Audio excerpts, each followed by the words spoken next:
Started. Hello all, thank you for coming today. So just to ensure you're aware, this is being broadcast by Birmingham City Council, so this is live. And just to welcome Councillor Ian Ward, Leader of the Council, Graham Betts, who's the Director of Adult Social Care, and Kat Orchard, who's the Head of Community Partnerships as well. And just as in terms of apologies, we've had apologies from Councillors Harries, B and Sandhu. I've been informed that two members are just running slightly late, and one of them has just walked in. And so we're just waiting on one more person who I expect to turn up today. And just before we proceed any further, just wondering if there's any declarations of interest anyone would like to make before we proceed. Sorry that I was late, Chair. That's okay, thank you. And I will just ask the declarations of interest question again when other members do turn up, just to give them that opportunity. So now that we are quorum, just in terms of, oh, hello. I'm just asked members if there's any declarations of interest any members wish to make. Thank you, Councillor Shergill. So in terms of the action notes from the meeting held on the 6th of July, does anyone have any comments on those before we agree them, or any questions that they'd like to make? No, and are they agreed? Are we happy to agree those action notes? Thank you very much. So as I said earlier, we have got Graham Betts here today, and Leader of the Council, Ian Ward. And then we will be having Craig Cooper as well. Do you know where? Yeah, like the second. Is he turning up a bit later? And he'll be turning up just a bit later. So if it's okay, I'm happy to pass over to you, Graham, because I know you'll be delivering the presentation on Commonwealth Games legacy and looking forward on how we're going to build on that legacy. So thank you very much, Graham. And I know we've got Amelia running. With your permission, Chair, if I might say something as an introduction. Of course, you can start if you wish to. Thank you. We're going to have a presentation from Graham on Games legacy, and then the following item is an update on and a review of the games themselves. I'll be joined by Craig Cooper for that.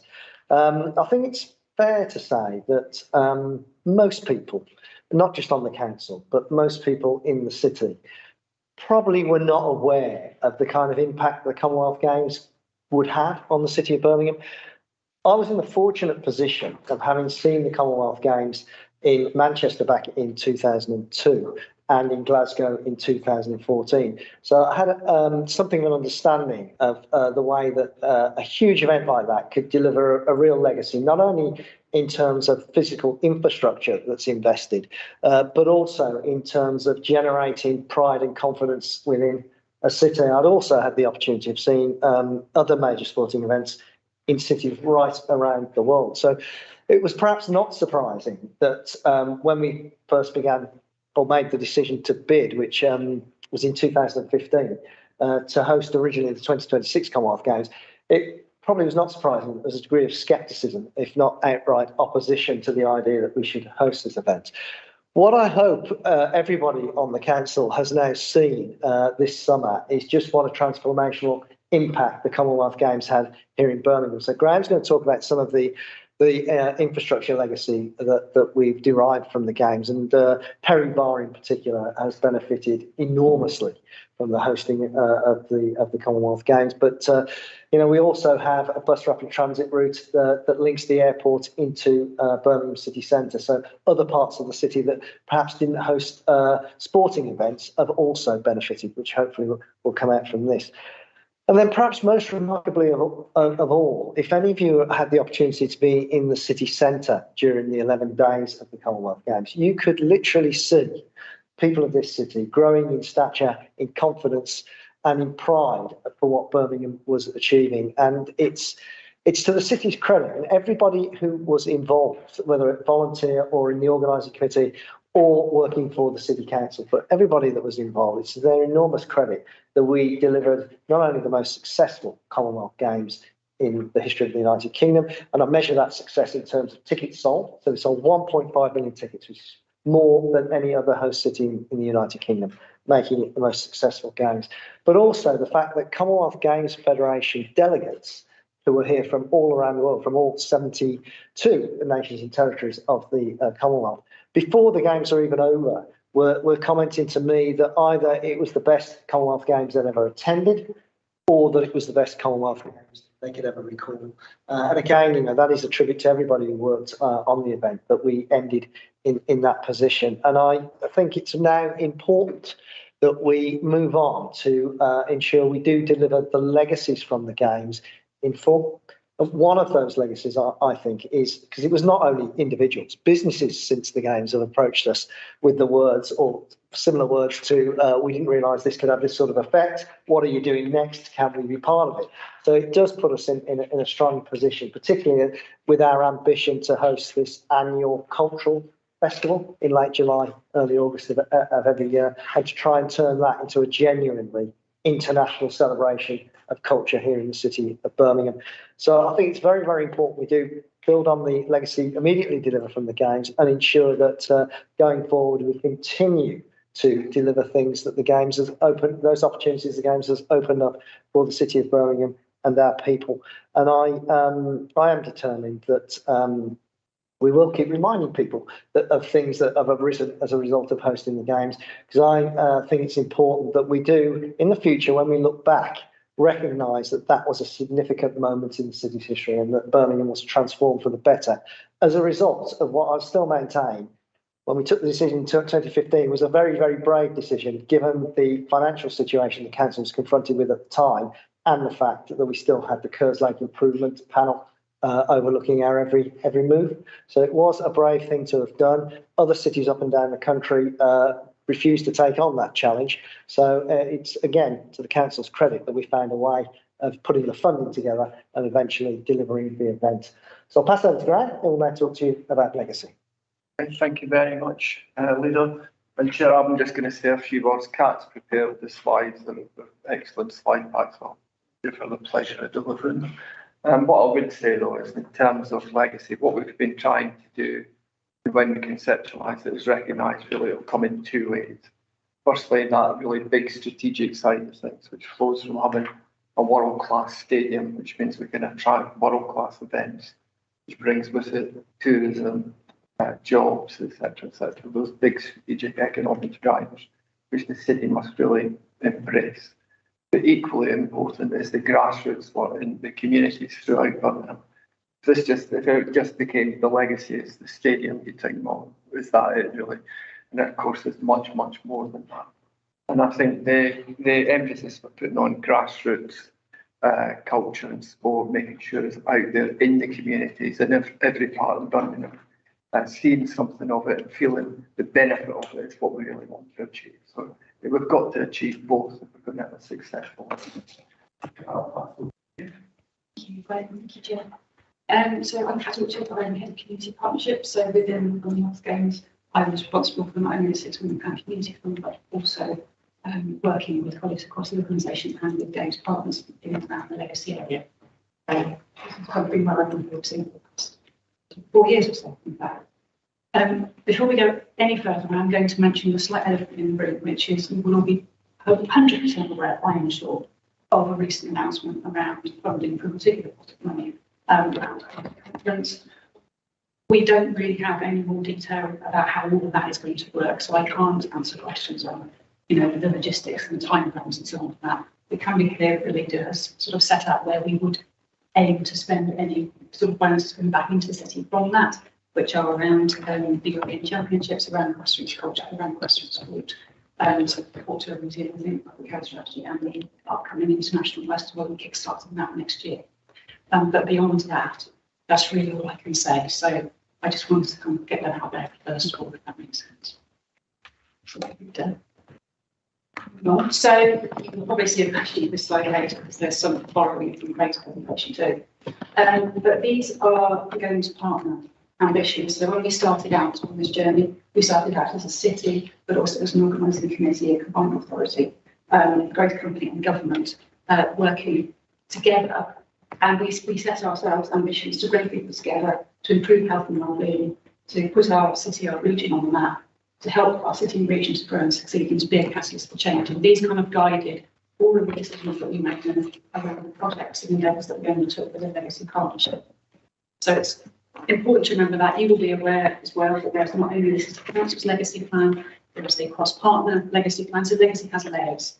There's the impact that we feel at city level, there's the impact that's at regional level, there's the impact that's at national level. We're focusing today around that city impact, but as you go through the proceedings, you should see the different queries coming on later on. You probably need to be aware of those regional elements too. They were actually quite important. So to give you just some sort of stats and so on, the Jobs and Skills Academy, which we worked alongside the Combined Authority to deliver, they invested 5 million to support unemployed people in the region to access employment, and over 7,500 people were trained in engagement-related occupations, things like stewarding, hospitality, logistics. We also secured £5.2 million for Find Your Future, so they're about to provide employment support before games, but crucially after it. So anyone in receipt of support, it hasn't dropped off to the final point in September.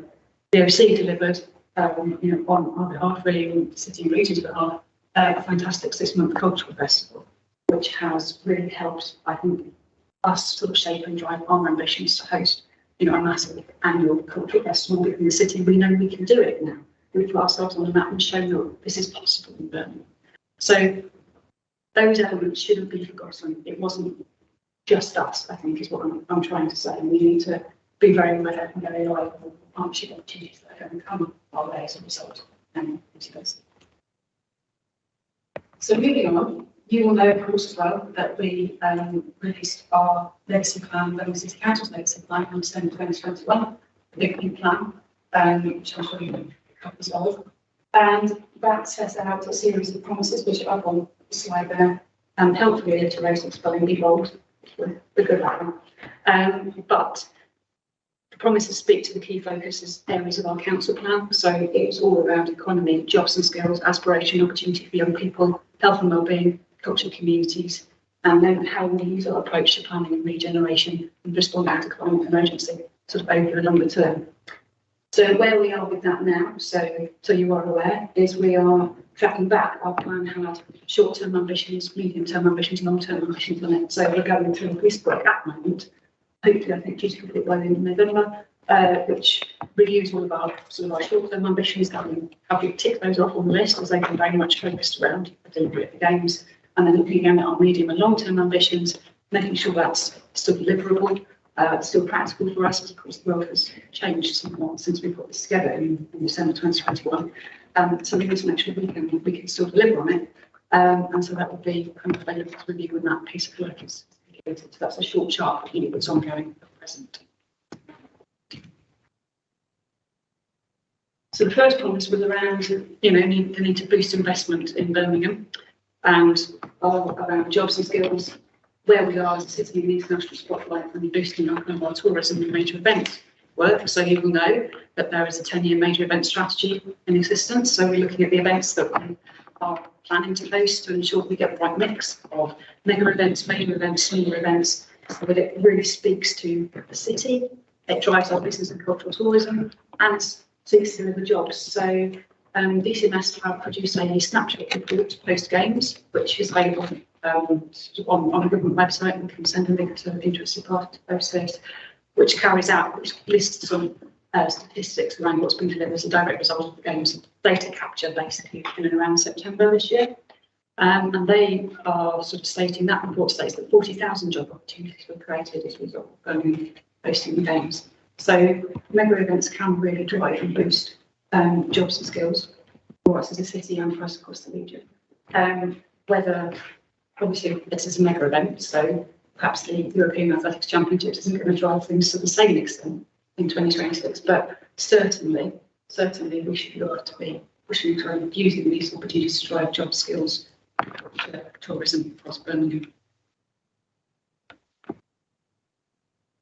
So We also, through the games, engaged with young people. So the paper that you will have seen is this, which talks in detail around the Bring the Power this work that we delivered. So we invested £500,000 in that. And this was all about getting Birmingham focused delivery and making sure that our young people across the city have the opportunity to be part of the games, to really shape what happened, support youth voice and youth engagement. From a legacy perspective, some of this will bleed into the work that colleagues in Children and Families Directorate will be doing in Birmingham becoming a child-friendly city. I think that's due to take place next year. And we are certainly looking to see what are the further opportunities for us to continue to engage with schools and support that youth voice agenda. So if we can secure additional funding to continue working with colleagues in the OC around Bring the Power, who are very keen to continue working with our youth service, who sort of helped design and deliver a lot of this work, particularly in Birmingham. Our Youth City Board have been really, really heavily involved in everything to do with designing and delivering this learning programme, the Bring the Power programme itself. Coming out the back of the games, they have a tri-city arrangement with other youth boards in Liverpool and London, which they're keen to grow. And the youth service in particular, very, very keen to continue to support the agenda of developing kind of youth voice across Birmingham. So just skipped.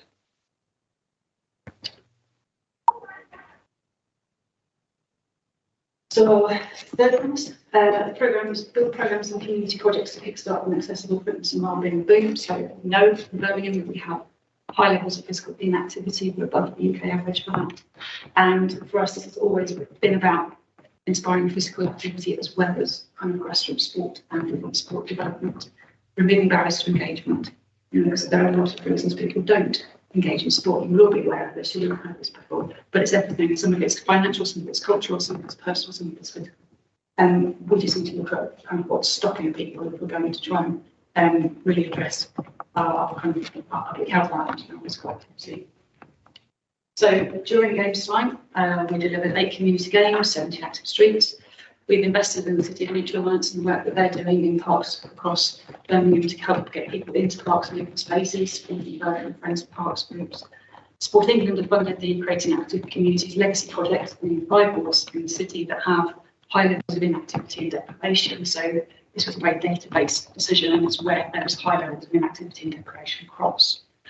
So the 5 wards that came out of that are being supported through Creating Active Communities are Unlock, Castleway, Harkness, and Spark, and also East.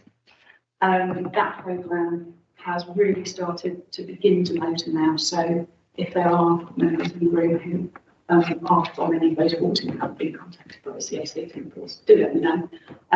Also for I think that the team will be very keen to come and talk to us over the about the work they're doing. So it's a partnership delivery with city councils in that space, but so are Sport Birmingham, so the Active Project Society in addition to Sport England. So it's a good project. There's new sport and physical activity strategy for the city being prepared. So Dave Wagner and his team are working on that as we speak.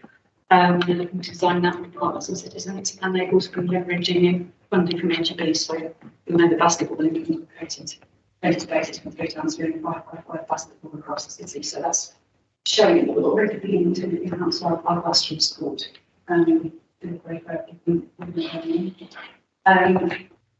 Dave and team will also be thinking about the community use of that in the stadium when it does open to the public.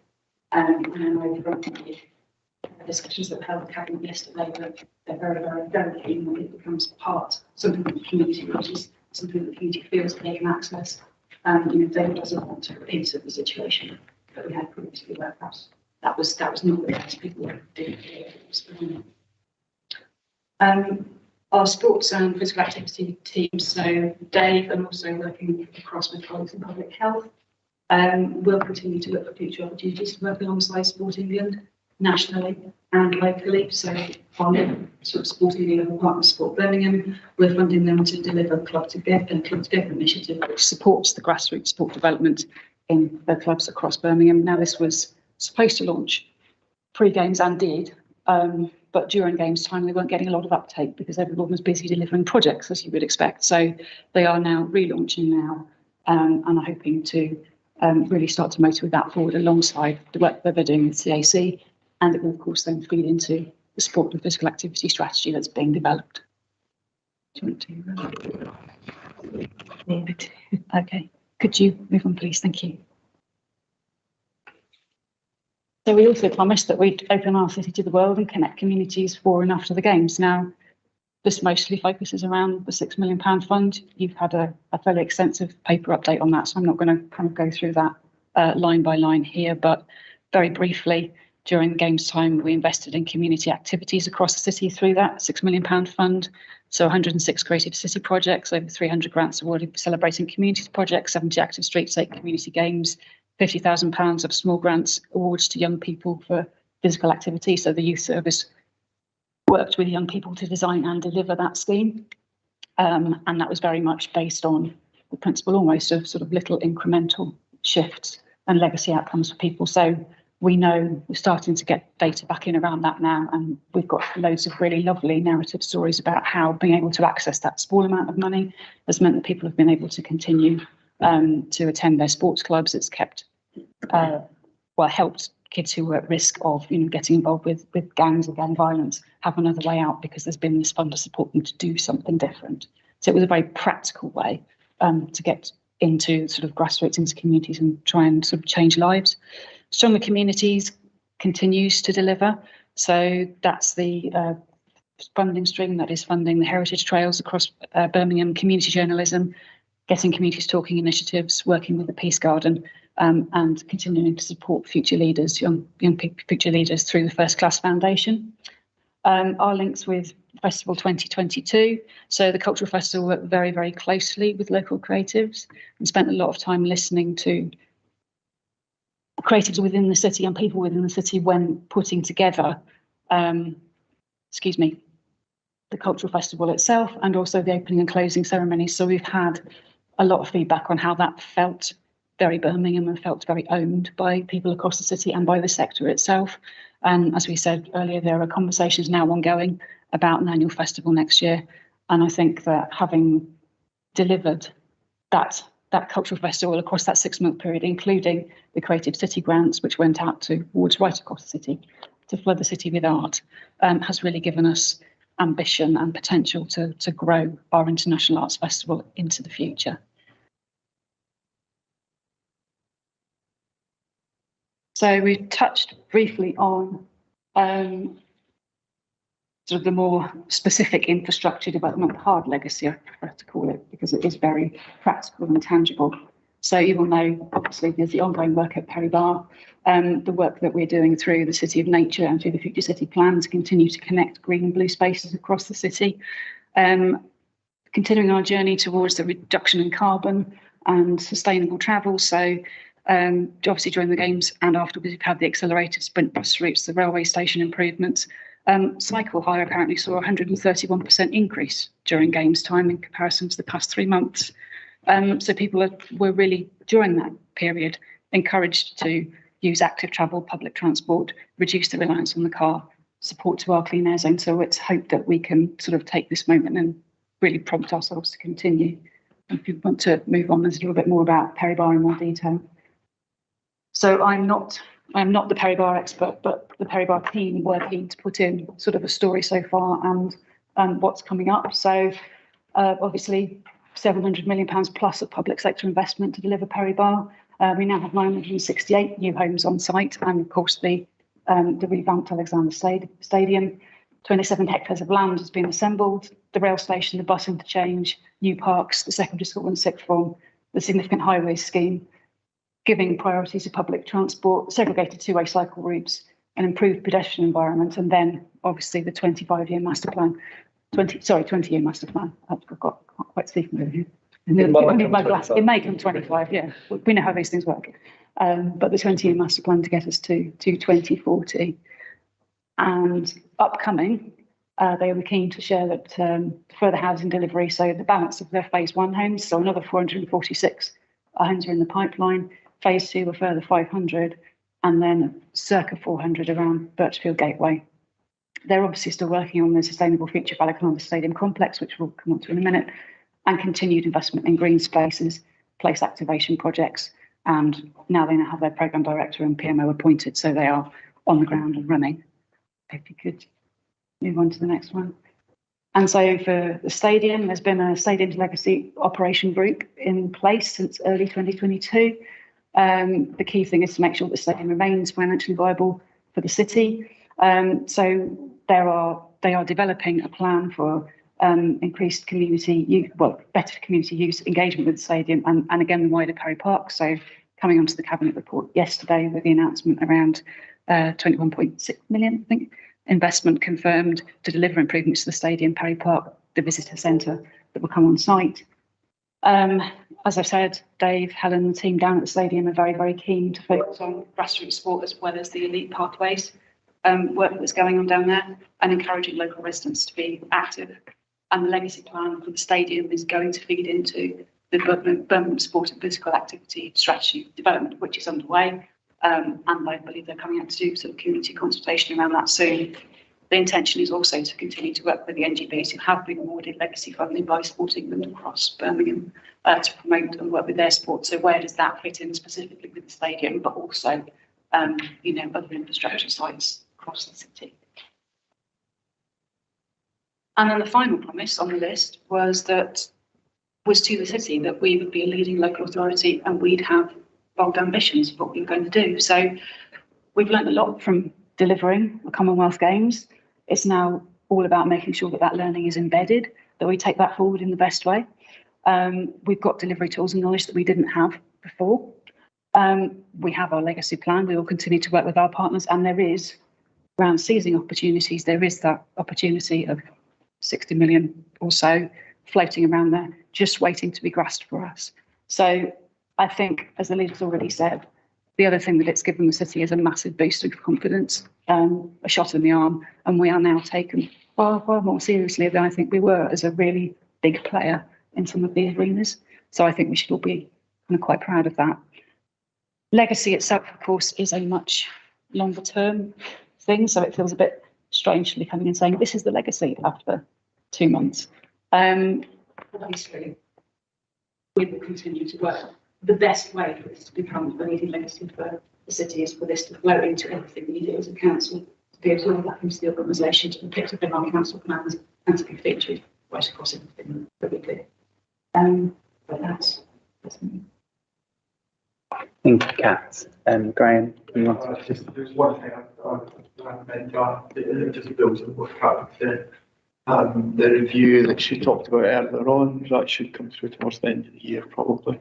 And the important thing about that is that it will outline what we need to do as a council to ensure we do grasp the legacy and don't lose it. Because that would be, that is such an impressive set of ambitions and so on.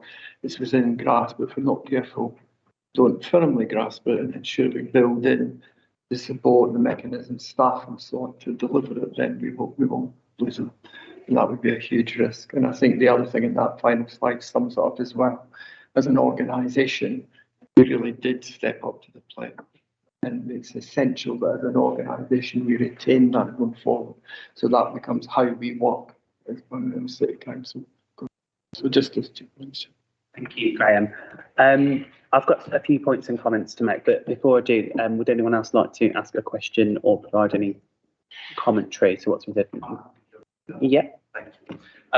First of all, to echo Ian's comments about the success of the games, I think genuinely when people look back, they will see this as a landmark event, the games, that really was a big moment in Birmingham's history. We delivered on being a city with a renewed confidence that deserves an international audience and world-class events. So I think props to everyone that was involved in that.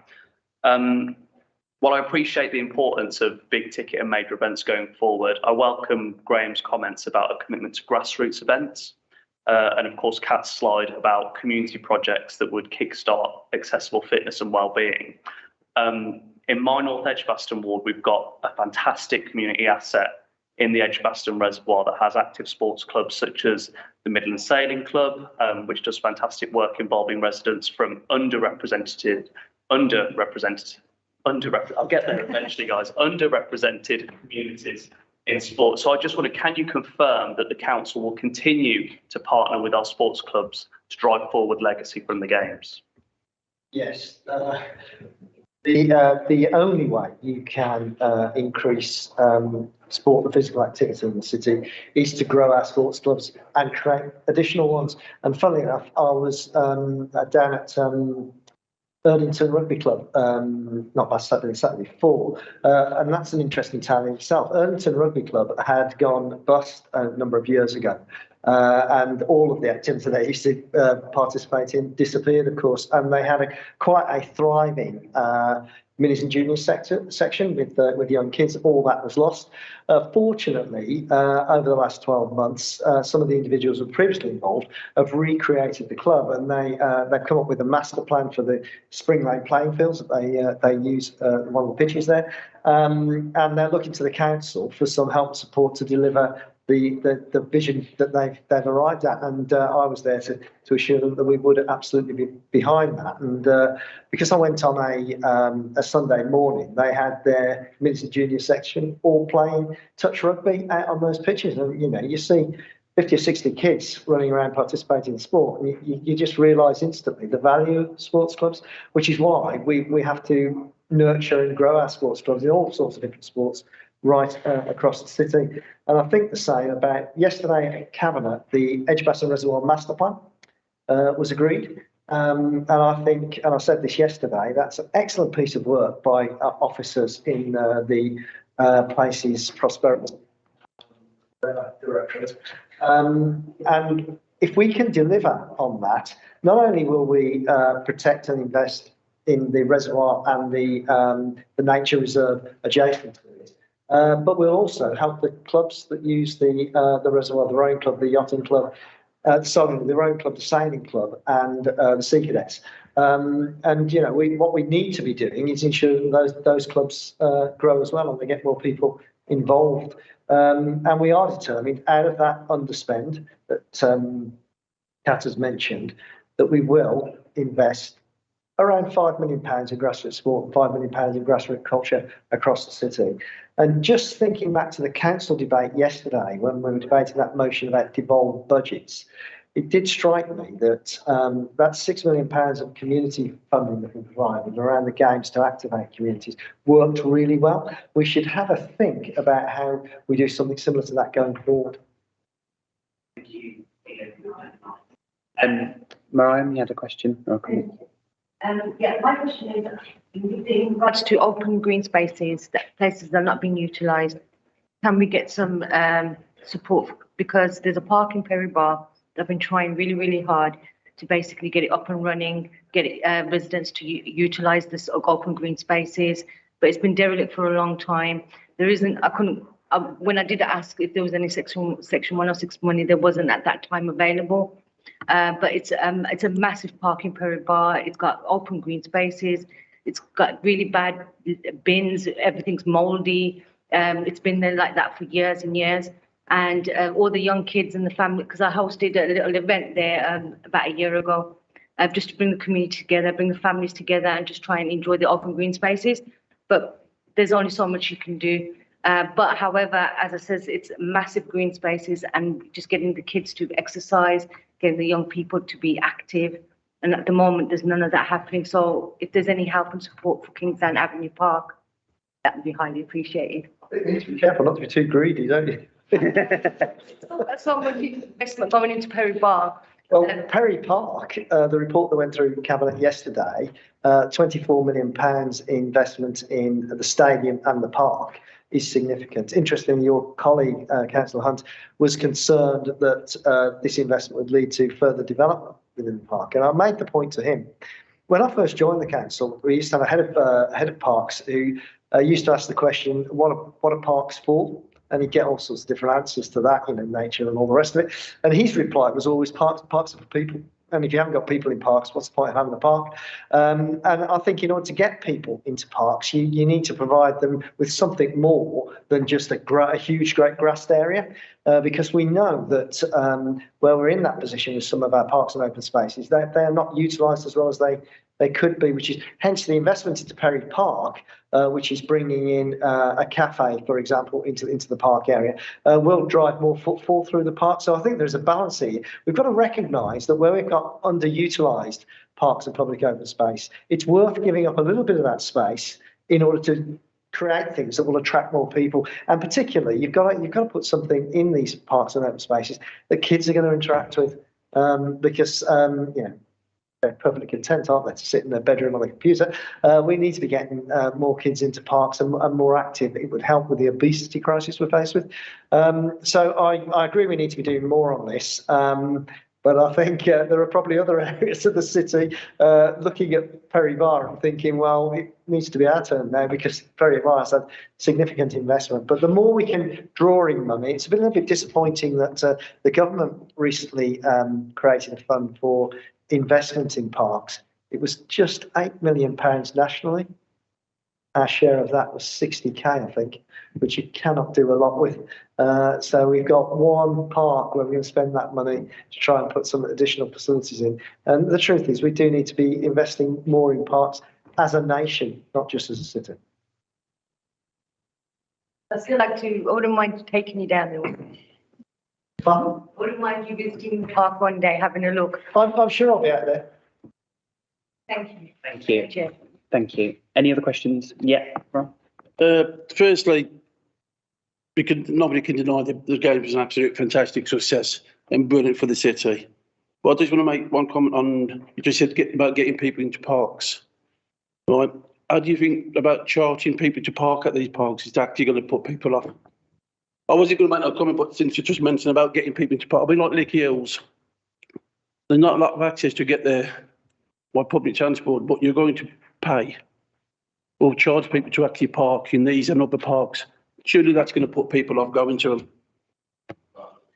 There is a bus route you can get to the Licky Hills out of the city centre, so you don't have to go by car. You can look at this one of two ways, can't you? We're levying a charge for people to park in car parks that are adjacent to parks. If we have no charge, what we're effectively doing is subsidising car users. Because if you go there on the bus, you've got to pay your bus fare. I know you've got to buy petrol, but nonetheless, you're allowed to park your car free of charge. Now, anywhere else, if you drive into the city centre, you can't park for free. You have to pay a charge in a car park to park your car. It doesn't seem to me to be entirely unreasonable to say to car users, if we're going to provide the space for you to park your vehicle, then in return we will charge you for parking that vehicle. But it will put people off going to parks. Well, we need to encourage people to go to parks by public transport, cycling and walking.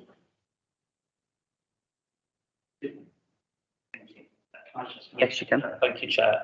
I think it would be remiss of us when we talk about legacy not to talk about council-run leisure and sports facilities. There are some areas, I'm quite lucky in my North Edge Westmore that we've got plenty of sports facilities that are privately run in clubs and whatnot. Particularly in the inner city, people might say there is a drought of sports facilities, looking maybe towards the east of the city, where, for example, they don't have a decent swimming pool or the leisure centre needs upgrading. I just wondered what plans exist from Birmingham City Council to address council-run sports facilities as part of legacy. Well, just a few years ago, we're only 22, so it was 8 years ago, we did have an initiative that resulted in significant investment in sport and leisure facilities run by the council right across the city. So when you say there's no major pool in the east of Birmingham, there's Stetchford Pool, of course, and that's only a few years old because it was part of this scheme to invest money in our pools and leisure centres across the city. And in the case of Stetchford, the old facility closed and a brand new one was built right next to it. What we've got to be doing as we look to go forward, we might have a more immediate problem than investing in sports facilities run by the council, but I'll come back to that in a second. What we do need to make sure of is that we continue to make this investment, so we make these facilities available. And increasingly, we'll be looking to work with sports clubs around the city on some of these facilities. And I'll declare an interest in this, Chair, but Moseley Rugby Club is a good example, whereby there's proposal that the council is considering at the moment, where there might be a leisure centre built on the land leased by Moseley Rugby Club, and that will be available to members of the public. But the games themselves has led to investments. So you've got what's the name of the Holford Drive. Holford Drive had investment because of the games. I think that's a floodlighting. Yeah, they had floodlighting put in there. Sutton Leisure Centre had a new hockey pitch. Windley Leisure Centre had a new hockey pitch. Of course, the stadium itself, that £24 million I spoke about, is investment in community sporting facilities that will be built into and adjacent to the stadium. I do think this is one of the joys of legacy from the Commonwealth Games. Beach volleyball. As a result of beach volleyball being in our games, all the sand that was used is remaining in the city, and we will have 3 beach volleyball facilities in Birmingham going forward. One at Erdington Rugby Club, I've just spoken about. The other one at Moseley Rugby Club, and the third one, which will be to international standard, will be out at the stadium. And I do think it's rather incredible that in the future we will have beach volleyball being played in the one location, just about as far from the sea as you can get in this country, as a legacy from the games. But we do need to continue to make sure we are investing in these facilities and encouraging people to use them. The one area in East Birmingham where there is a gap is, of course, the fact that Small Heath Leisure Centre has had to close. Now we've been working very hard and trying to consider all sorts of options to either reopen that facility or to re-provide it. And I had a meeting with the local ward councillors just before the games to try and come up with a different location, because it's quite difficult to find land around that area. Anyway, my idea has proven not to be feasible, so we're back to the drawing board on that. But we do recognise that you can't leave that gap of a water facility and leisure facility in that part of the city, because it's one of the more deprived locations in the city. We've got to come up with a solution, and one way or another, we will. Thank you. I'm just really keen, because I know Ron mentioned the Lickey Hills Park, and perhaps there's an opportunity separately away from this meeting for the relevant officers to come back to Ron specifically about a plan for how to promote and maintain attraction to Lickey Hills Park, if there is a concern around no parking charges. Is that acceptable with you, Ron? Sorry.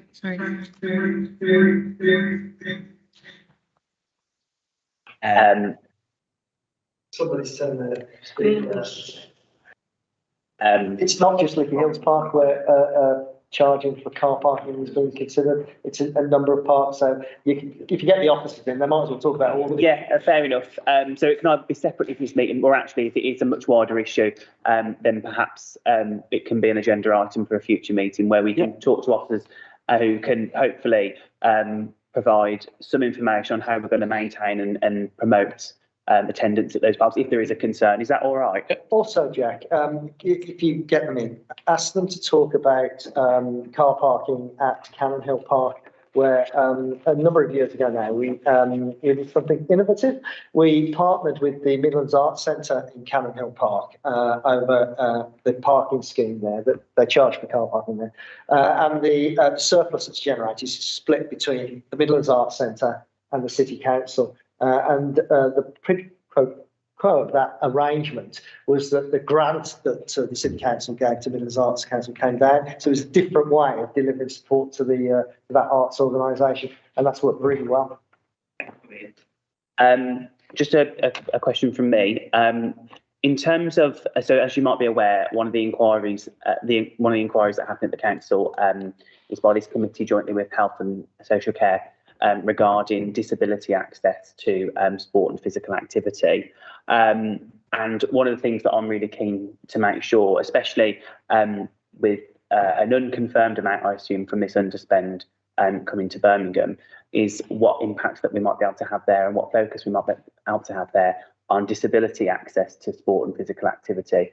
But also one of the focuses of the inquiry will not just be actually taking part in physical activity and sport if you're disabled, but the spectator side as well, and making that experience smoother and friendlier for people who are disabled.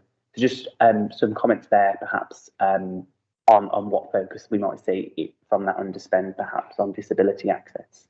well, I said, it's difficult really to say, but if that will be the case, I mean, what I'm aware of is that certainly for that, it's sort of fair. And we see that visibility is a big issue for us. Visibility.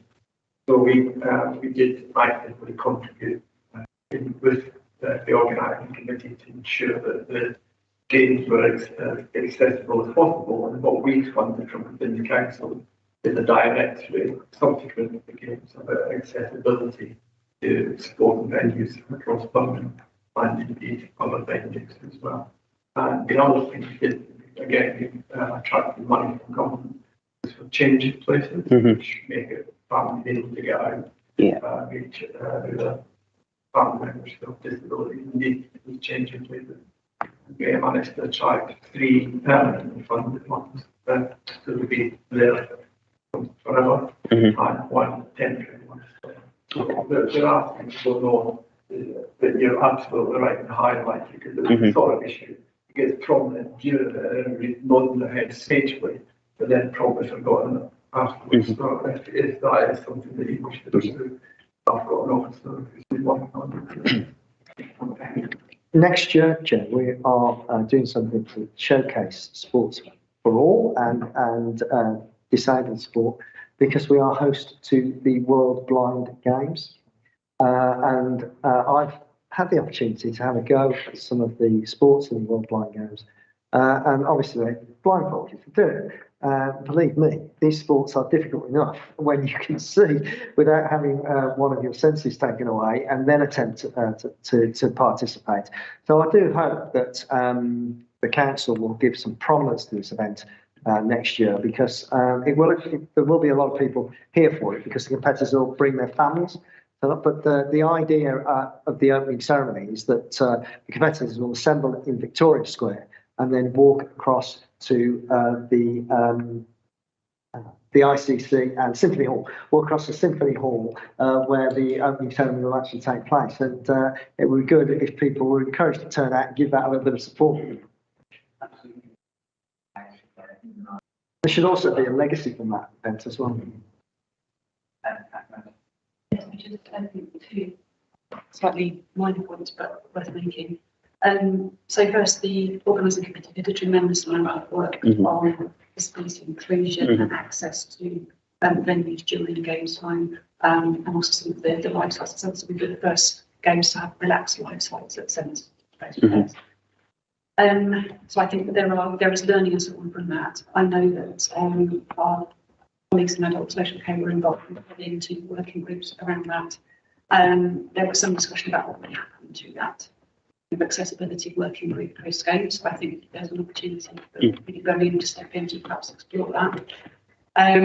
We are through the community fund. There is a project that we're about to embark on with adults that is funding, well, hopefully funding accessible cycling lessons. So I mean, it's a much less sort of impactful thing, as it will be quite small and quite focused, but there's a little bit of money that will be going towards that. And the other thing to say is that Spirit of 2012, who've been involved sort of from a legacy perspective as kind of funders of various projects, have started a piece of work again around the experience of disabled athletes, what it means to be disabled, and how disabled people interact with kind of major events, major cultural and sporting events. And so there may also be some links that you might want to make through the inquiry there. Thank you very much. I'm just really keen to move on now, but thank you very much for everyone who has spoken, because Craig has come of his own time, I believe, away from, because he no longer works for the council, do you? So he's come of his own accord and of his own free time. So I'm really, really grateful to Craig for doing that. I suggest we could before. Hey,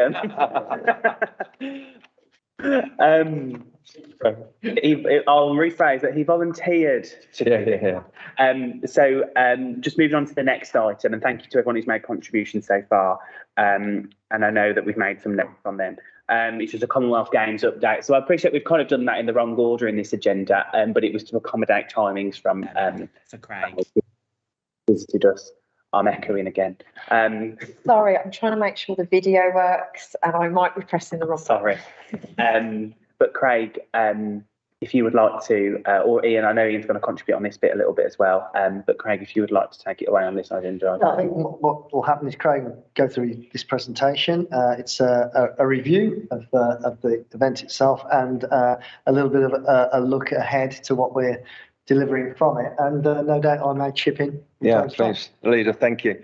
Chairman, thank you very much. Well, as you know, as you just stated, this is my last overview in scrutiny committee. And I'd like to thank you for the oversight, the guidance and the encouragement that you've given me and the Commonwealth Games Directorate over for me over the last 2 years, but the Directorate over 4. And in supporting us to deliver, Leader, against your vision and your expectations when you boldly sought to deliver the Games about 5 years ago and made the bid. I want to touch on what we've achieved as a directorate and as a city. And now that we have come to the finish line for our stage as we hand over to Graham and others in the council. Look, we recognise the race isn't finished, and we recognise that we've already handed over a lot of activities to the corporate leadership team. And the baton is in strong, firm, capable hands, and that we have over these last few months been able to demonstrate a fantastic ambition that this city has, and everything that you anticipated, Leader, when you set out on the journey. If we move on to the next slide, just a bit of a recap. So, Leader, when you set out the plan 4.5 years ago, and set the mission with partners as you established the organising committee, it's worth us just reflecting on what we wanted to achieve as a city in hosting the Games. At that point, bringing people together was fundamental. Improving health and well-being, inspiring, engaging and connecting communities was a fundamental element of Games delivery. And helping the region to grow and succeed, and using the opportunity of the Games just to drive sustainable growth.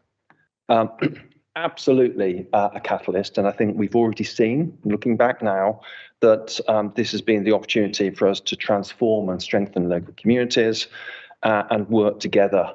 You know, there are new homes in Perry Bar, there are new facilities across the city, and the Leader, you've touched on some of those in the last presentation, and also the significant transport links.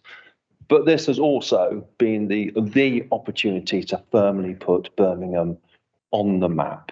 I think we were on the map, but absolutely reassert our position in the global order in that regard.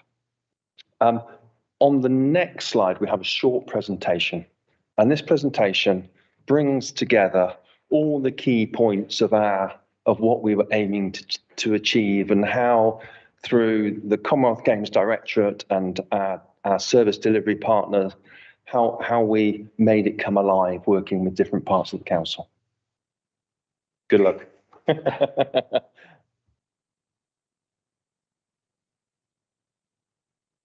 You might need...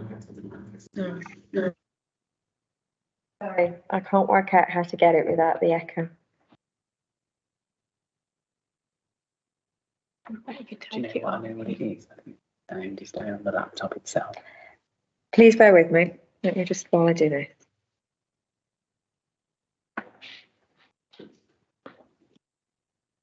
Yeah, I'm right. Is that one? Okay. No. Go into which one it is. Apologies. Yeah. Yeah. Click on it. I know it should come up. Yeah, that's what I meant. Let's try it now. Let's see. The city looks fantastic. Bring a life to the various communities. I love the fact that they're using local Birmingham people to be involved in the volunteering, to be involved in the performances.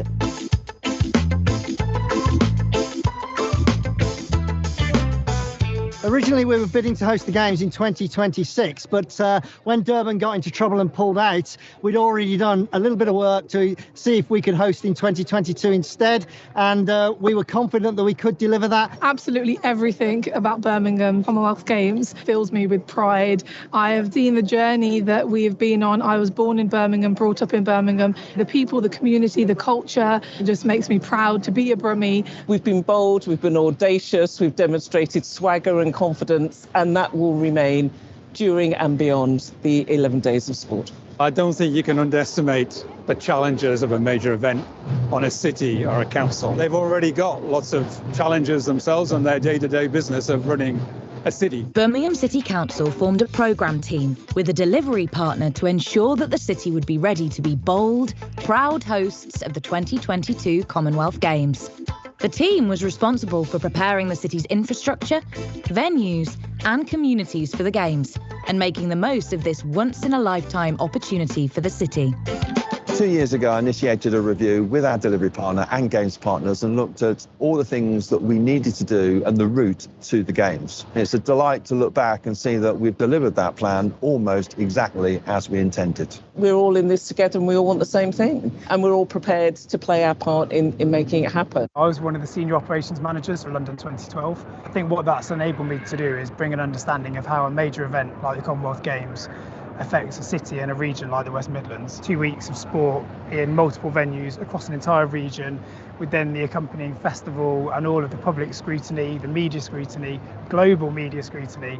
All parts of the authority are really on it. That one team approach has been the undercurrent for everything that we have done. I'm really hopeful that that way of working will remain with us because, as you can see around you, that way of working has delivered in spades. The Games has been an opportunity to accelerate the renewal of the city's transport and sporting infrastructure, including transforming the Alexander Stadium into a venue fit for global events and local sports and business use.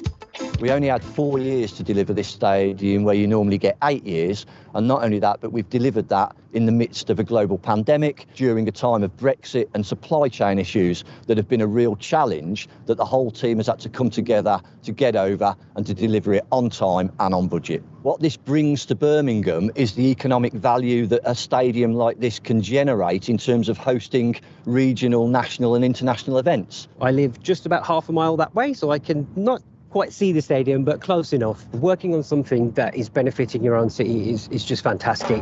With millions of people visiting the city and tuning in around the world, we made sure our city ran smoothly and shone in the spotlight. We've gone through the planning phase, through to delivery, and now we are in games time mode. Within city readiness, we have city services, so that looks at things like the regulations and enforcement teams. We worked really closely with the street scene and parks teams to make sure that all of their street cleansing planning is enhanced for the games. With the increased number of people and footfall coming into the city, it's just about keeping on top of it all the way through. We also work really closely with Transport and Highways. They're in charge of fixing the roads and upgrading all the maintenance requirements for the city ahead of the games. We also have city celebrations and events, understanding what operations they need for their festival sites and having volunteers spread across the city. We also have the venues integration side. As Birmingham City Council, we own 3 of the venues that are being used across the games. City dressing is all about bringing the celebration vibe to the city for a games. It's what people will see when they arrive at the stations all the way through to their venues. It's a rum thing, it's a rum thing. Hashtag 4121 is a place friendly where you come from. It's a rum thing, it's a rum thing. It's a rum thing, it's a rum thing. North, me say south, me say east, me say west.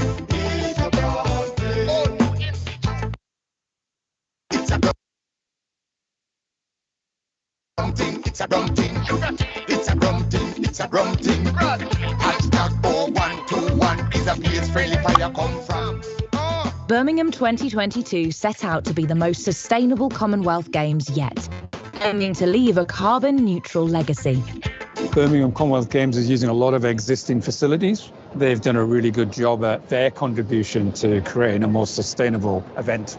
we've also created a new model for these events going forward. And you might be noticing the Olympics now are moving away from creating a games village to using university accommodation, which is what we've done. And future iterations of the Commonwealth Games will be on that model as well. Hosting an international sporting event over the whole region at different times of the day, and it's really underpinned by community engagement, making sure that residents and businesses understand the impact that it's going to have on them so they can plan ahead and then enjoy the event. We engage with thousands of residents and businesses across the city and region, doing door knocks to drop-in sessions to letter drops and leaflet drops, and making sure that our engagement was inclusive and accessible. The city invested in hundreds of employment, training, schools, sports, volunteering and creative opportunities to benefit and bring together all of our communities. And after a year of planning and engagement, thousands came together to celebrate the return of the Queen's baton, with 200 local baton bearers carrying the baton across the city in a relay that visited 32 community activities. We wanted to celebrate all of Birmingham, all of the diversity, all the different cultures and faiths and communities, making sure that every part of Birmingham had their kind of local go-to place that they could go and celebrate. To the joy and pride in people carrying this baton. The different ages, the different backgrounds, all of that is there when we look at the people that are carrying the baton. And every single one of the 10 constituencies in Birmingham is being visited by the Queen's baton. By successfully hosting a bold and vibrant Birmingham 2022 Commonwealth Games that celebrated its culture, heritage and diversity, the city has shown it is a world leader for global events with the capacity and confidence to manage major programmes. The real prize is the legacy that we're driving off the Commonwealth Games. £184 million the City Council has invested into this event. For every pound we've invested, the government have invested £3. But aside from that, we've also levered £1 billion in transport infrastructure, world-class public realms and new homes for our growing population here in Birmingham. Key has been the transfer of knowledge so that we as a city are able to deliver major events in future years. The city is a very proud city of its heritage, but the city is ambitious for its future as well. So the Commonwealth Games is creating the conditions for us to then bounce and become the most amazing global city in the world.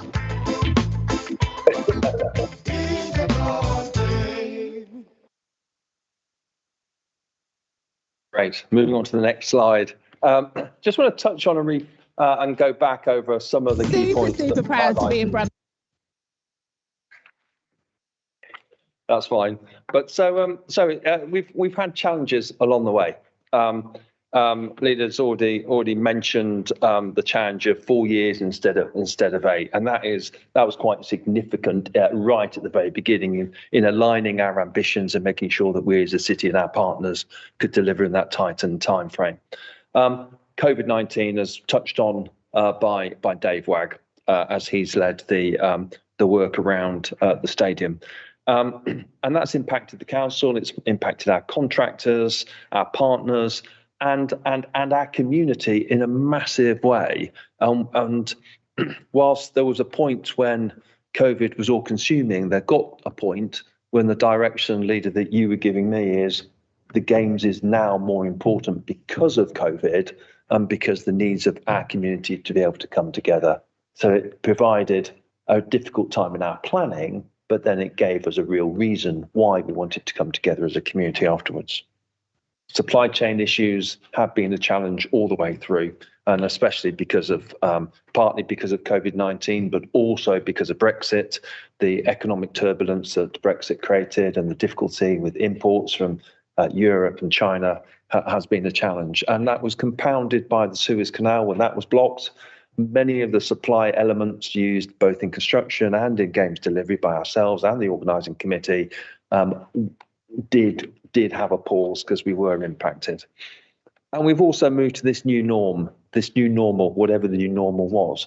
But we also had to adapt to a completely different way of operating and a different way of working with people in their back bedrooms or on their kitchen tables.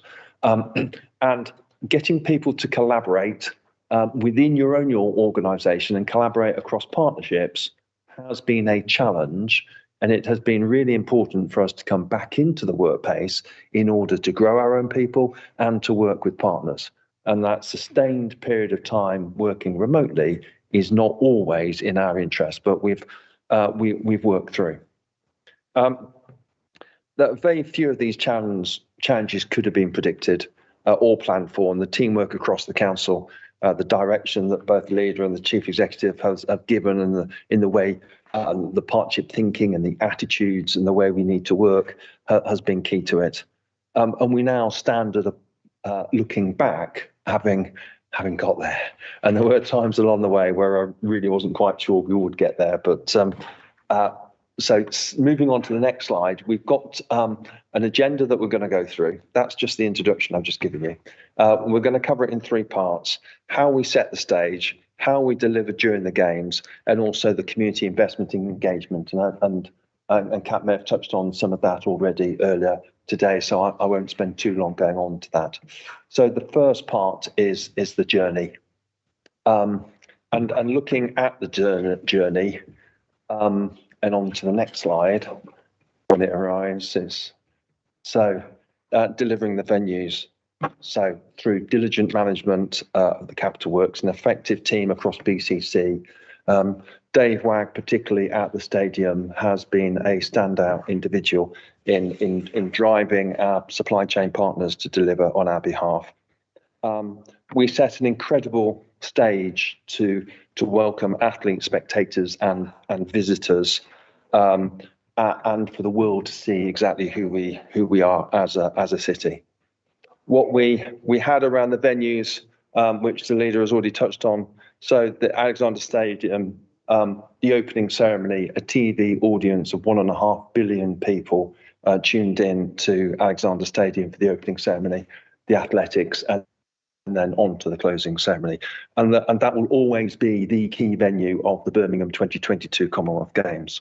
Smithfield, as already mentioned, the 3-on-3 basketball and the beach volleyball, and one of the 7 key festival sites, provided a location in the heart of the city for people to dwell. And there's something, leader, that you thought was particularly important, that people would come to the city to attend sport, but also stay in the city and enjoy the city for who we are at the same time. We sold 1.5 million tickets for all events across all locations, the 15 venues across the region. The footfall in the city centre was 5.5 million over those 2 weeks. And we were always sure that it wasn't just going to be about sport, that it had to be about community. And clearly the businesses across the city centre did benefit, but also out around those venues as well. Live music and festivals. There were days during the games you couldn't book a restaurant table in the city centre, but also that number you just mentioned, 5.5 million. That's over the 11 days, and I think the figure for the main week of the games was 4.9, I think. Yeah. But whatever that number was, it beat our most successful Christmas by over 500,000. It was that significant. So the live music here in Victoria Square, the Bull across in Centenary Square, the other 7 festival sites, providing a feeling that it wasn't just about going to sporting events, but also being able to attend the marathon, being able to go to Sutton Park and freely access and see the triathlon on 2 separate days with the 4 races, was all key to it. And everything was in that detailed plan that we had laid out. There have been improvements around Sutton Park. We've improved some key assets there, but also there's been general improvement across the park itself. But as a special site of scientific interest, we've had to be super careful the way that we've operated the park. And the park rangers under Darren Share have done a phenomenal job in maintaining that as an asset and the way we've projected ourselves as a community. The first medals for the Australians, I think, were awarded here in Victoria Square for the marathon. And I think we heard the Australian national anthem resonating across the city for the next 11 days as they led the medal table, closely followed by England. But a real time and a real opportunity for our communities to properly engage in all aspects, which is exactly what we were saying before the games. And it's a delight to be able to look back and know that that is exactly what actually happened. On the next slide, preparing the city. We made sure the city looked its very best and shone in the spotlight. This work was led by Bernard Ussel. It was a huge, carefully planned endeavour with nothing left to chance. In total, this involved coordinating a city-wide team of about 1,400 people. We prepared detailed plans across the preparatory works, and you will know the amount of works that were happening in the 6 months prior to the games, but doing it in a systematic and sympathetic and organised way, making sure that we used our resources to the best and we weren't actually spending money unnecessarily, and we were making sure that there was proper community benefit from it. It was about people, and it was about the understanding of their role, their responses, and their commitment and endeavour to deliver this. And this has been a shining example of how different directorates across the city have come together to work in a coordinated and structured way. 30 readiness events helped transform and turn the city into the reality that was games time delivery. I think we're going to touch to another video. So the leader, in your role as part of the strategic board, before you press play, let me just finish what I'm saying.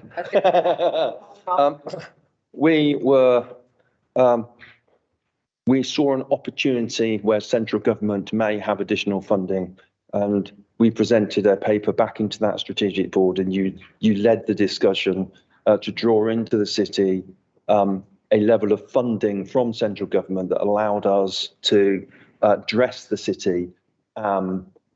Work by Dan Tomlinson laid out a structured and organised paper, and you sought the additional funding. It was about £2.2 million from central government. And this was on the argument that we were going to deliver a good Commonwealth Games, but with some extra money, we can make it a great Commonwealth Games. And this video aims to just encapsulate all those different activities that we pulled together in Dan's presentation.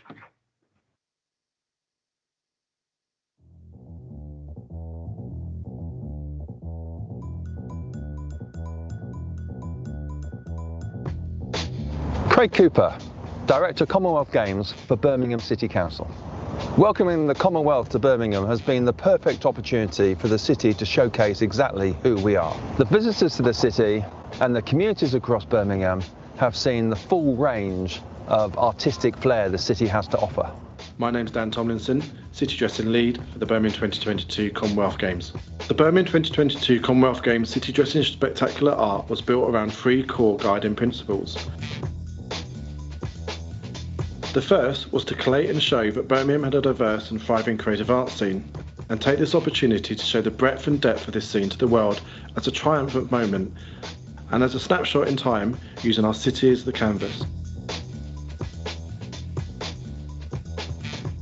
Having inherited the basic Birmingham 2022 identity, elements, logo, colours and font, the Birmingham 2022 Commonwealth Games City Dressing role was to deliver a compelling brand strategy by decorating the city with the look of the Games. Our challenge was to create, scope, design, develop, manage and deliver while engaging with hundreds of stakeholders across the city, an extremely complex process, and dress the city to welcome the world. Carl Pikeman, Project Manager on the Commonwealth Games City Dressing team. I think the city dressing is important. It's to create that feel-good factor. It's a real opportunity for local artists to talk about the city from their perspective. I think my favourite is by Super Freak. It's about him saying his thoughts about the city and the journey the city's been on. Regeneration, inclusivity, fantastic. I'm Lekha Shastri from India, an illustrator representing the Indian culture. What I wanted to show people is when you walk past it, you see the colors and you relate India to it. My name is Ashti Miller. I'm an architect and an illustrator who lives in Mumbai in India. This sense of nostalgia when you move to a new place, and I know Birmingham is a very large immigrant community, and I wanted to incorporate that. I want people to look at it and feel a sense of home, but also a new sense of identity. The second was to illuminate and share with the world that Birmingham is an ancient city that evolved over centuries. This moment allowed us to create initiatives that shined on our city both metaphorically and literally for Birmingham, and also to play harness to the spirit of the games in lifting previously unsung elements to the occasion. My name's Joshua Billingham. I also go by the name Gent48, and I'm originally from Moseley Village in Birmingham. Street art is incredibly important to me. I've been doing it for over 20 years now. I get to meet dozens of people from all different ages, all different backgrounds. They sort of take on ownership of the work as well. As a Brummie, I feel extremely proud to be part of the Commonwealth Games. It gives us the opportunity to showcase my work and our city to the whole world.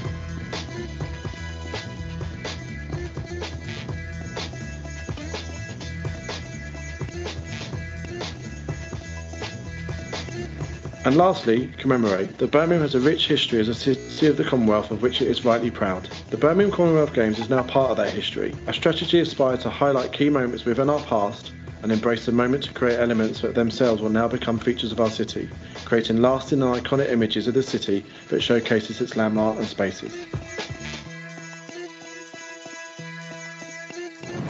My name is Luke W. Robson and I'm lead artist for the Flags of Nations Badge Exchange, which celebrates the 72 competing nations and territories of the Commonwealth Games. And it's a celebration of the kind of cultural and sporting exchange that happens at every Commonwealth Games. From the artwork on the high streets, the murals, the key spectaculars, they've seen imaginative, proud, creative, colourful artwork that has really shown off this city. It's been a delight to see the city come alive.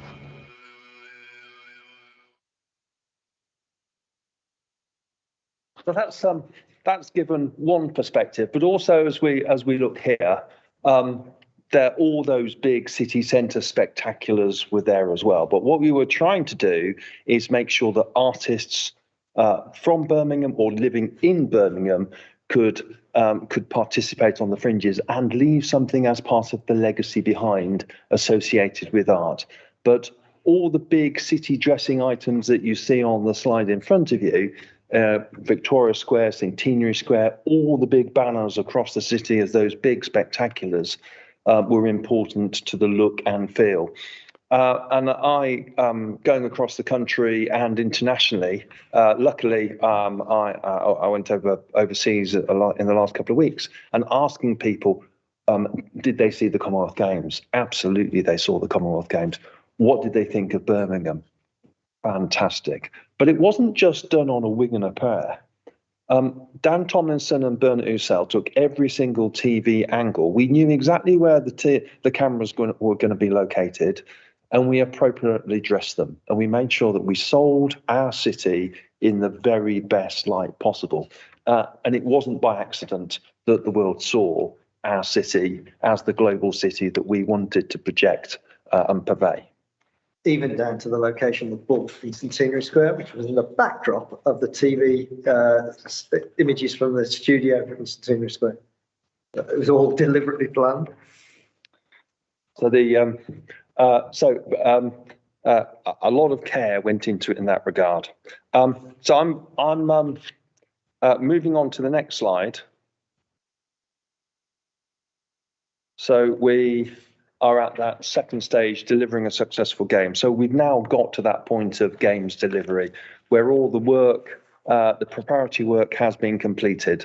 And during games time, we established what we called BC4. This was a coordination and operations centre that brought operations from across BCC's different directorates alongside the police and other partners, all into one structured, organised coordination centre. And that allowed us to work in a different way than we'd worked before. And there's a legacy advantage there for the resilience teams, and I'd hope that they take on board and learn some of the fantastic ways of working that we developed during games time. West Midlands Police and ourselves have always operated alongside each other. In this instance, we were absolutely integrated, and it worked extremely well, especially around the city centre when the numbers of people in the city got very tight. The The enforcement work during the city, during the games in itself, there were over 400 issues that were resolved. And these are points that could, if not dealt with efficiently and effectively, create significant challenges or reputational damage, and all have gone through smoothly. From a transport perspective, clearly working with Transport for West Midlands, we've ensured that that demand was managed and met. It worked well. We were cognizant of the challenges around all parts of our community, and that functioned in an efficient and effective way. From a get set perspective, and that was covered in the video, a significant amount of effort that started last February.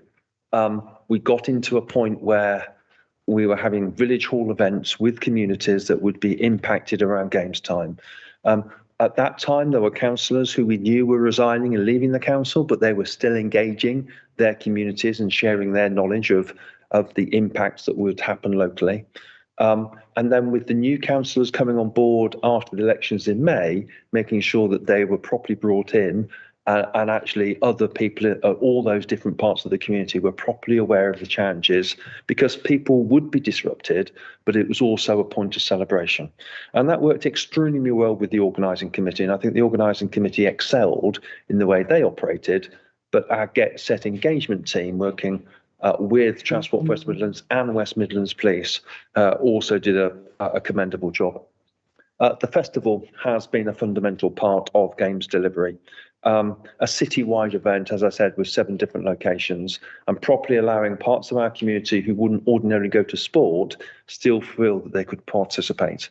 And that was a key driver. When I was interviewed to join the council 2.5 years ago, it was the key expectation that you had, leader, in that we as a city grasped every opportunity and squeezed every ounce of opportunity for our communities from games time delivery. And I think we have given all our communities that opportunity to be part of it, to participate and see a route for them into the future. Not everybody wants to, and we recognise that and we realise that, but we've given every opportunity to all parts of our community who want to engage in some way, shape or form, no matter where they live in the city. On to the next slide. The volunteer community. The volunteer programme was launched by the then Sports Minister Nigel Huddleston and yourself, leader, 18 months ago. 41,000 people applied. 25,000 people were interviewed at a centre that we created at the Library of Birmingham, and 14,000 people joined the Commonwealth Collective. This was an integrated volunteer programme for both ourselves, the organising committee, and other partners across the West Midlands. It has worked extremely well in delivering effect. 96% of our volunteers remained throughout games time. So as a volunteer, you're not paid, and if you're not enjoying it, you don't turn up tomorrow. Of all the different groups, and there are probably about 25 different sort of business units, if that's the right phrase to put together, the one with the highest retention was the city's volunteer programme with 96%. 25% of these people were under the age of 24. 40% were from our Asian, Black and mixed ethnic communities, representing, we had hoped, all 69 wards, leader, so I failed you in that regard, in only being able to have volunteers from 57 of the wards. But it has been these were the people that welcomed the visitors to the city, and these are the people that were the first people, the first interaction with the city. And it was vitally important that we had people of Birmingham, from Birmingham, who knew Birmingham, to welcome the world through our doorstep. On to the next slide. After 4 years of preparation, the ride of the Queen's baton was when it really began, the day before the opening ceremony. This stated that the city was ready and that Birmingham was absolutely ready to welcome the world. We helped the city make the most of this moment through extensive engagement, agreeing the principles with this committee, at that time, Chairman, led by Councillor Khan. You played, as a committee, a key role in setting the principles, the objectives for what we wanted to achieve as a city from the baton. You laid out the design principles that we should consider in the way that we should put together the whole route of the baton as the Queen's Baton as it travelled across the city, and you played a key role in our engagement with local communities and with faith leaders, and Councillor Khan very much led that, supported by our project manager Robin Bibb. It visited every one of the 10 constituencies in the city. We had 32 community events, and as you've already heard, there were 2,000 local baton bearers that carried it on its way. By the time the baton had returned home to Birmingham, and having travelled the globe, it had been visiting parks across the United Kingdom in the last leg, and it would get groups of 10, 20, 50, a couple of hundred.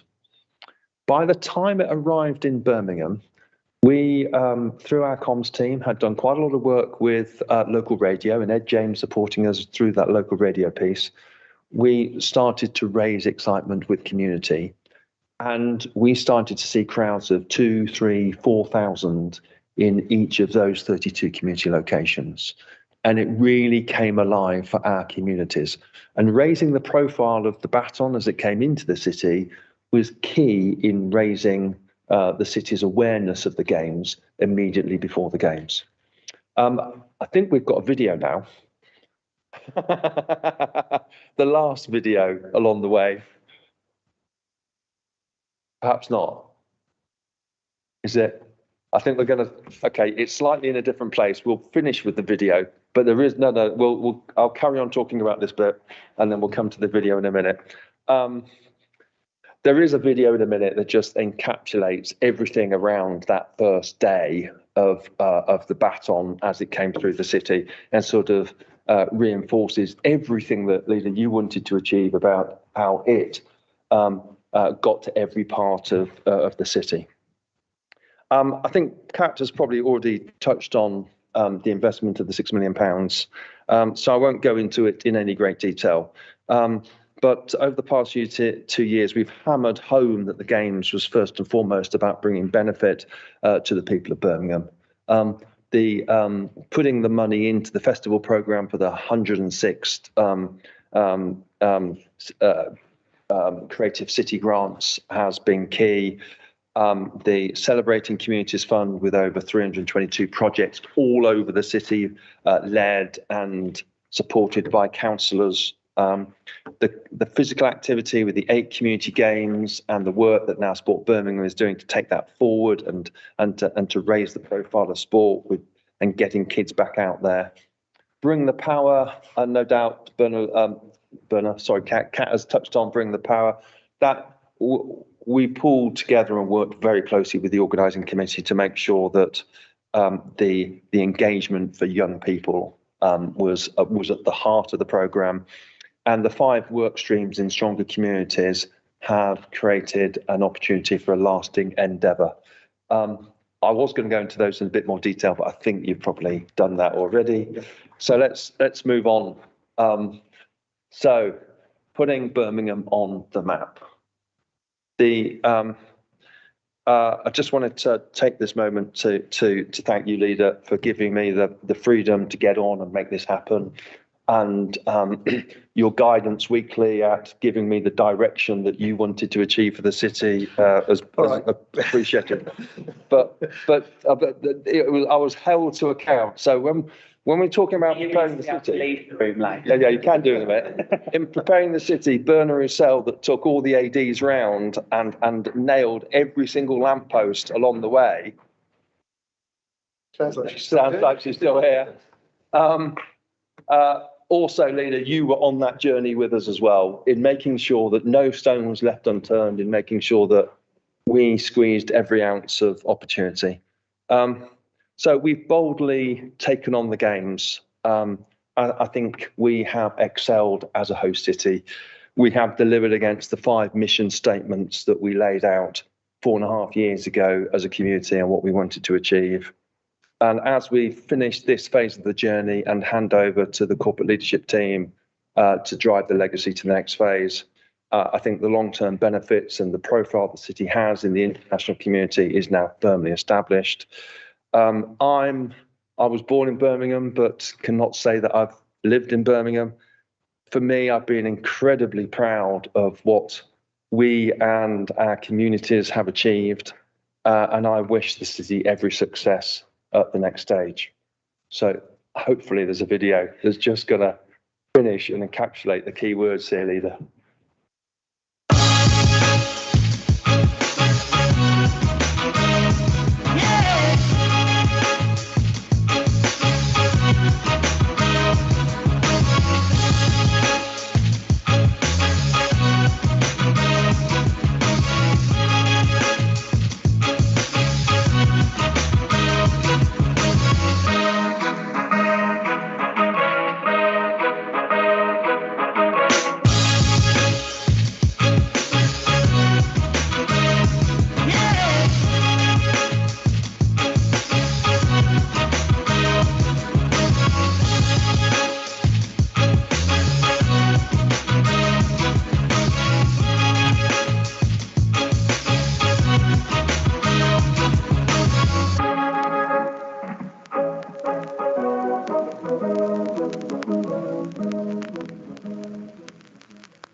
That's it, Chairman. Thank you very much, Craig. And again, thank you for coming on your own time as well. So really appreciate that. We've already got some hands going up. Yeah, if anyone would like to make any comments or questions, I've got some as well. But thank you, Chair. Firstly, it was an amazing games, and I took full advantage of going to all this. I enjoyed it. But I also wanted to just experience everything as well. But however, I don't know how much this is true. In regards to skills and volunteers, I was advised, and I don't know if it is true, that some of the volunteers came from Australia because Birmingham didn't have enough individuals with the skills. And a lot of people said that, well, if that's the case, why can't we train up and skill set our people in our city? So then we don't have to go to Australia or other countries to look for them people. So I don't know how much of that is true. Also, in regards to police communication, there was a shooting near Coventry Arena where the roads had to be blocked and the shuttle buses were delayed. However, some of the athletes' parents that came, they were left stranded. There was no communication, nobody knew what was going on. And then what happened was some of the volunteers, when they finished work, they dropped some of the families off to the hotels. So they were a bit disappointed that there wasn't much communication. And when I went to Coventry Arena, there was no one signposting any visitors. Because when you come off the train station, because I caught all public transport, I thought, let me experience everything but part of the games. So when I caught the train there, you have to come off the train station and then you walk towards the bus stops. But there was nobody there. So then I asked this random lady and she goes, oh, I don't know, maybe you should wait here or go for a walk for 8 minutes. But then I had to walk all the way around and then finally I seen somebody and then they go, yeah, jump on this bus will take you there. And some of the volunteers were saying that just a bit more communication. And then they said when they did have shuttle buses, there was no drivers. So there was people basically waiting, and you know how like the stadium had pick-up points, drop-off points and so forth.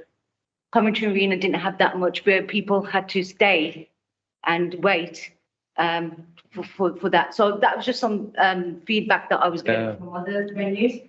And also at the Aquatic Centre, there was a bomb alert, and there was a bomb or something. And the reason why I know this, because I was going to the Aquatic Centre and I was stuck behind a vehicle and the lady wanted to go on the road. And the officer goes, no, he goes, for your own safety, you can't go, but this road's been blocked. There's a potential bomb in a car.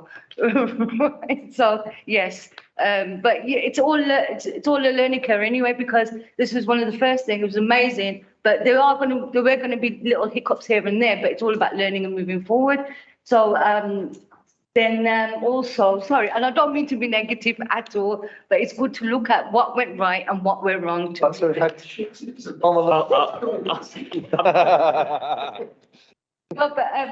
it's just something that I was looking, but not just looking, but I enjoyed. But it's also good to basically communicate what was positive, what was negative, because sometimes it's good to reflect on that. So when we're hosting the big events and future events, we can look at little things like that. Also, sorry, I won't take up much of your time. There was the bull, right? It's just a coincidence. I've had a picture a resident sent me where the bull is now. And it says that Birmingham City Council is wasting a lot of money on security on protecting this bull, when this bull should be somewhere safe and where the council should be looking to save some money. So this is just something that, the resident had sent. That's all it was. And she only sent it yesterday. So from that, I will interrupt just there. So from that, we've got police communications with athletes, and Mariam's provided some examples of certain emergencies, if you like, that occurred. One being at the Aquatic Centre, and then a stabbing or a shooting at the Coventry Arena. And then we spoke about volunteer experiences and volunteers coming from Australia, and then money being spent to secure the bull. So is that everything you've mentioned so far? Brilliant. I'm just making sure that these two can answer appropriately. I'll cover the first things, leader. Yeah. So from a Birmingham Arena perspective, we can pass that on to the City of Birmingham, because that is the volunteering around the Birmingham Arena sat with not with Coventry City Council, not with us Birmingham, and it's so each city and each area and every venue that delivered games outside the city centre, the respective local authorities worked with the organising committee to do the respective volunteering. Actually, Coventry does have a really sophisticated approach to volunteering generally, and it's a shame that those points have been raised with them. We had put together quite a meticulous training package that we ran here in the city to try and cover all eventualities. I'm sure they did the same, but whether it was a shortage of staff on a particular day, I don't know. But we can feed that back to our local authority colleagues across Coventry. In regards to volunteering, about 30% of volunteers are technical volunteers that are employed within the stadia, who so the person that fires the gun at the start of the 10,000 metre race is a volunteer, is not paid, but they're a technical volunteer who is technically trained in their role, and they're accredited by the International Athletics. And those people do that job all over the world. So it's making sure that for international events, there are internationally accredited volunteers that do the field of view, the field of play activity volunteering. So I wouldn't be surprised if there were the odd international or a few international volunteers as part of that group, and that is, what you would expect, frankly. From a safety and security perspective, and the incidents that you talked about, there was a very sophisticated safety and security program that was established, led by the Chief Constable for West Midlands Police. We worked hand in glove with them in that whole program, and they had a very quick, very responsive approach to dealing with alerts as they come along. So if there was a suspicious vehicle, it would have been dealt with quickly, efficiently, effectively, and their rule is to turn the situation back to normal as quickly as possible. But of course, if there is a suspicious package somewhere, they need to go through certain drills and they need to react appropriately. So I wouldn't be surprised if there were people stopped on routes along the way. It is all part and parcel of business as usual. But in games time, with the heightened interest of the world, there is a there is a higher posture and a different approach. And I think the Chief Constable did an admirable job in putting that whole security programme together. Yes, I would also pay tribute to West Midlands Police. I think they did an excellent job during the games. There was an attempt by some demonstrators one morning to unveil a banner out here in Victoria Square. The police reacted so quickly to that they were moved out of the square before they'd even unveiled the banner. And there were also attempts by individuals to sit in the road in the front of the marathon to disrupt that, and they were removed at speed by the police as well. So the police did an excellent job throughout the games. The bull, the bull is going off back to the workshop where it was created for some repairs and maintenance. To get it there, it's sitting in a car park at the moment. To get it from Birmingham back to the workshop, they have got to reduce the height of it, which is what they're doing. Car park in order that it can fit under the bridges between here and the workshop. It goes back into the workshop for this repairs and maintenance because, as I was saying repeatedly during the games, it looks like it's made out of metal. In fact, it isn't. It's made mainly out of fiberglass and foam. So it's going to undergo some maintenance, and then it will re-emerge in Birmingham at an indoor venue that we will reveal shortly. Ian knows very closely what that venue is, but it's to tell us. You'll have to wait. Any other questions or comments, Mark? Thanks for being with us, Craig. You'll be pleased to know that I don't have any terror-related incidents to share with you. Mariam, I just want to say thank you to you and your team for the delivery. I remember being in Centenary Square on that Saturday when it was absolutely jam-packed, and I'd never seen so many people there, you know, snapping photos with the ball, generally passing through, enjoying the atmosphere. And what I took from it wasn't just visitors seeing our city in a new light, it was Brummies as well. And I think that point about civic pride is really important. So I just want to put on the record my thanks to you and your team for the delivery.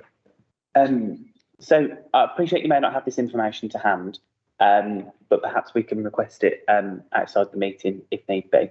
But I know you mentioned that the volunteers weren't offered from every single ward in Birmingham. Is that what you said earlier? Yeah, there were 57 wards that were represented. Do we know what wards didn't offer volunteers? Off the top of my head. No, fair enough. Is it possible that we can get that information at a later date from someone? I'm sure that information can be made available. We're creating a story here, Jack. I'm not. I just think it'd be useful. I'm going to take that back into the city. Thank you. And then one thing that was raised with me personally was during the Commonwealth Games period, the roof of the library was not accessible to members of the public. And I would just, if possible, would like to know the reason for that. And if in future, perhaps it's a conversation to be had with Cabinet Member Jane and Sharon in terms of major events and whatnot. But I just think for such a great venue that it was a shame that wasn't accessible. I can come back on that. So as part of the safety and security programme, the audit threat of the city had identified a number of significant buildings that had viewing galleries, and there was direction to close them from a safety perspective. One thing we have to accept is that in all these events, the paramount consideration is the safety of the public. Fair enough. Thank you very much. Thank you again to Craig, who, as I've mentioned, is here on his own free time. Yes, thank you very much. Is that everything from you guys that you'd like to say? Yes, thanks very much. Thank you very much to Ian and Craig, Kat and Graham for their time today. I'm really grateful. We've just got a few very short items left, and then we will be able to pack up. In terms of the work programme, I've just got a few items of change. So thank you guys. See you later. So in terms of the next meeting, we would like to invite Councillor Jane Francis to attend that meeting, and I'll be exploring Nicola Turner, who is the Director for Legacy, isn't she? Yes, Director for Legacy, to come and speak to us, and so we can offer some questions as well. Councillor Marion Khan was supposed to attend this meeting, but we are going to, we'd like her to attend in December. And if it's okay with the members of the committee, we'd like to have that meeting at 1:30 again. Originally, she was supposed to attend this month's meeting, and that's why the meeting starts at 1:30. So we would like to offer her the opportunity to attend at 1:30, and that's simply because she has caring responsibilities that we'd like to accommodate. Is that okay with everyone? Yeah. And then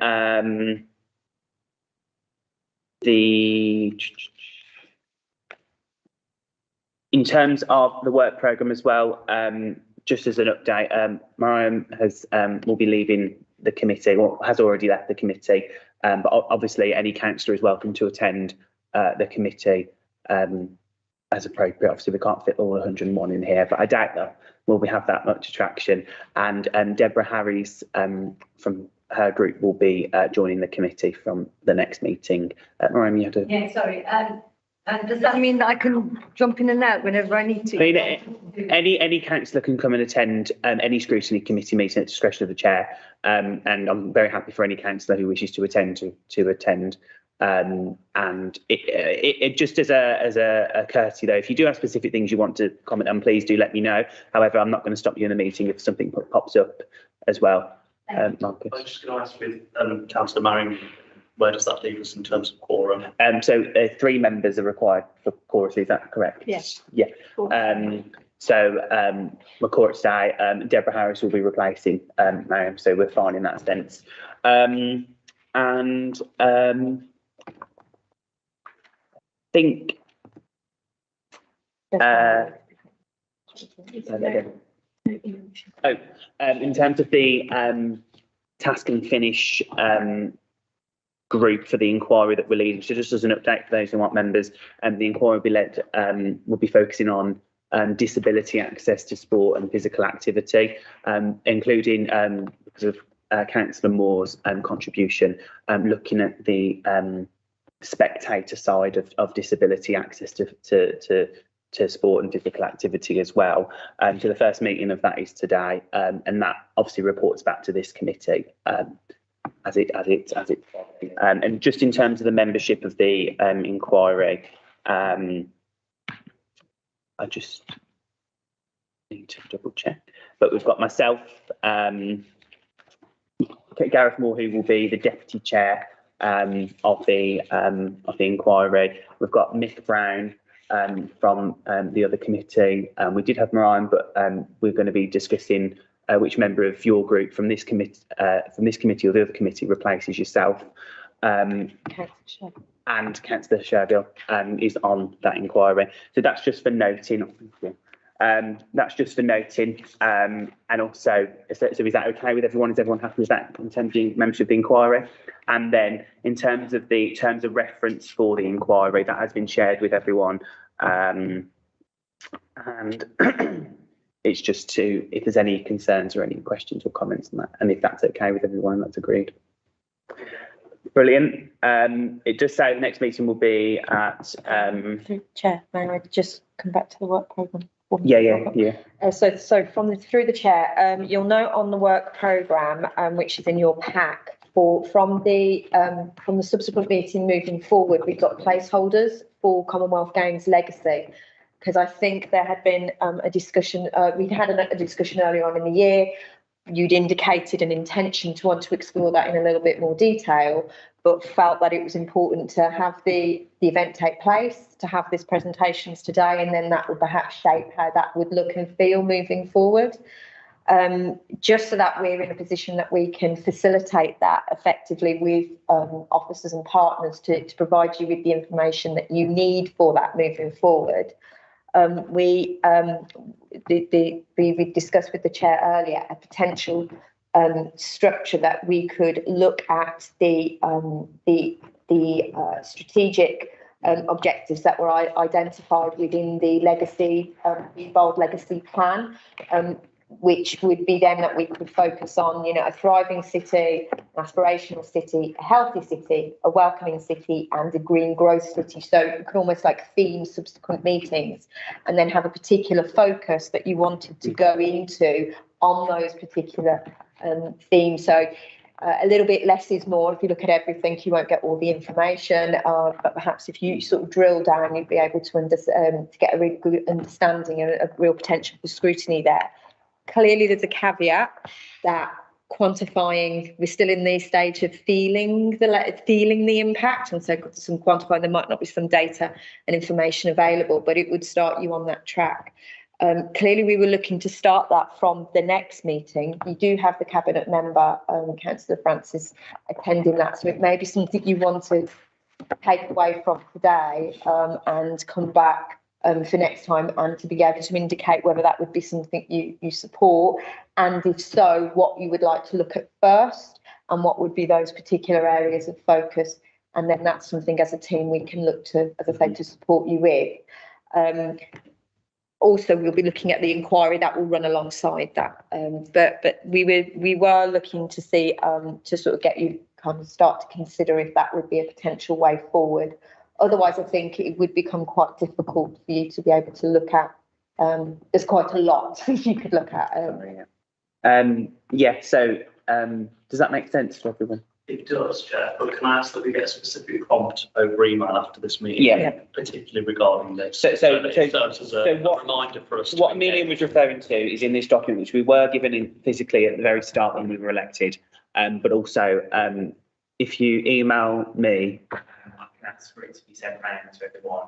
And the page that she refers to is 63, but I'll say that in an email.